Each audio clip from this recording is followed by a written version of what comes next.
வணக்கம் நண்பர்களே, லக்ஷ்மி சமையலுக்கு உங்களை அன்போடு வரவேற்கிறேன். முருங்கைக்கீரையை வச்சு நிறைய பண்ணலாங்க. நான் ஏற்கனவே முருங்கைக்கீரை அடை பண்ணியிருக்கேன், முருங்கைக்கீரை சூப்பு பண்ணியிருக்கேன். இப்போ வாங்க முருங்கைக்கீரை பொரியல் பண்ணிக்கலாம். அது கொஞ்சம் டிஃப்ரெண்ட்டாக பண்ணிக்கலாம். முருங்கைக்கீரையோட துவரம்பருப்பு வேக வச்சு போட்டால் ரொம்ப நல்லாயிருக்கும். வாங்க வீடியோக்குள்ளே போகலாம்.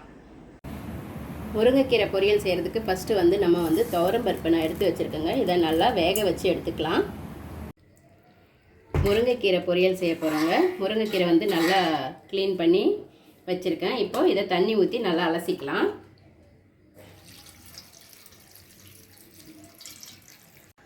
முருங்கைக்கீரை நான் நல்லா அலசி வச்சுக்கிட்டேங்க. இதை வடிகட்டியில் வடிகட்டும், தண்ணி வடிகட்டும். இப்போ நம்ம அரிசியும் இட்லி அரிசி எடுத்து வச்சுருக்கேங்க.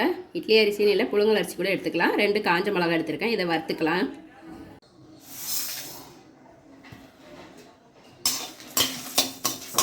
இதை நல்லா நம்ம எண்ணெய் போடாமல் வறுத்து எடுத்துக்கலாங்க. பாருங்கள், அரிசி நல்லா வறுத்தாச்சு. பொரி அரிசி மாதிரி வந்தாச்சு இல்லைங்களா? இப்போ இதை நம்ம ஒரு தட்டில் மாற்றிக்கலாம். இப்போ நம்ம அதே கடாயில் கொஞ்சம் எண்ணெய் ஊற்றிக்கலாம். கடுகு போட்டுக்கலாம். இது சூடு ஆறுனதும் நம்ம மிக்சியில் போட்டு பொடியாக அரைச்சி எடுத்துக்கலாங்க.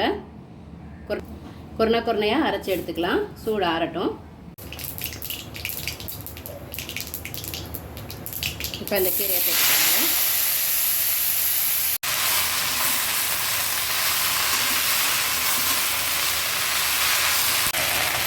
இதில் கொஞ்சமாக தண்ணி தெளிச்சுக்கலாங்க. அவ்வளோதான்.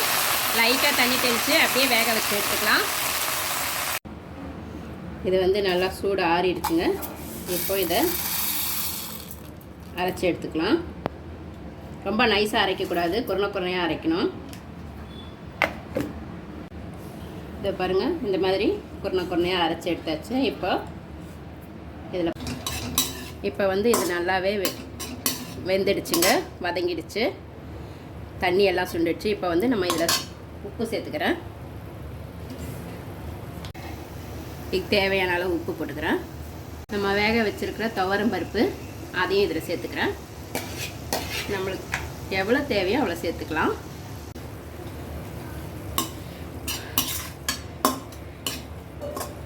இதை நல்லா கலக்கி விட்டுக்கிட்டு அப்புறமா அந்த பொடி தூவி விட்டுக்கலாம். நம்ம துவரம்பருப்பு சேர்த்தோம்னா நல்லா டேஸ்ட்டாக இருக்கும். நான் துவரம்பருப்பு வேக வைக்கும்போதே கொஞ்சோண்டு மஞ்சத்தூளும் எண்ணெயும் போட்டு வேக வச்சுடுவேன். அப்போ தான் நல்லா பருப்பு வெந்து வரும்.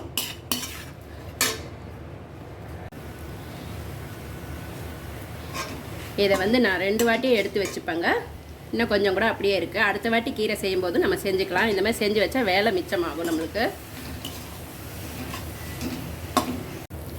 அவ்வளோதாங்க, முருங்கைக்கீரை பொரியல் ரெடி ஆகிடுச்சு. உங்களுக்கு இன்னும் காரம் தேவையானா கூட அதில் மிளகா ஒன்று எக்ஸ்ட்ரா வச்சுக்கலாம். நான் காரம் கம்மியாக போடுறதால கொஞ்சம் கம்மியாக வச்சுருக்கேன். பாருங்கள், முருங்கைக்கீரை பொரியல் ரெடி.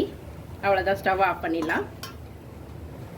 நம்மளுக்கு முருங்கைக்கீரை பொரியல் ரெடி ஆகிடுச்சுங்க. நம்ம 5 நிமிஷத்தில் இதெல்லாம் கீரை வெந்துடும், வதங்கினாவே போதும்.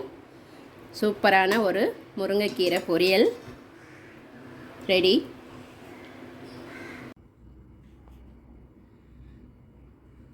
நீங்களும் உங்கள் வீட்டில் ட்ரை பண்ணி பாருங்கள். எப்படி இருந்ததுன்னு கமெண்ட்டில் சொல்லுங்கள். நிறைய பேர் கீரைனாவே சாப்பிட மாட்டாங்க. இந்த மாதிரி டிஃப்ரெண்ட்டாக செஞ்சு கொடுங்க, கண்டிப்பாக சாப்பிடுவாங்க.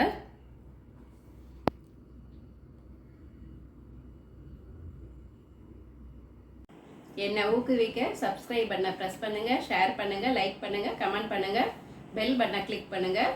அப்போ தான் நான் போடுற வீடியோலாம் உங்களுக்கு உடனே வரும்.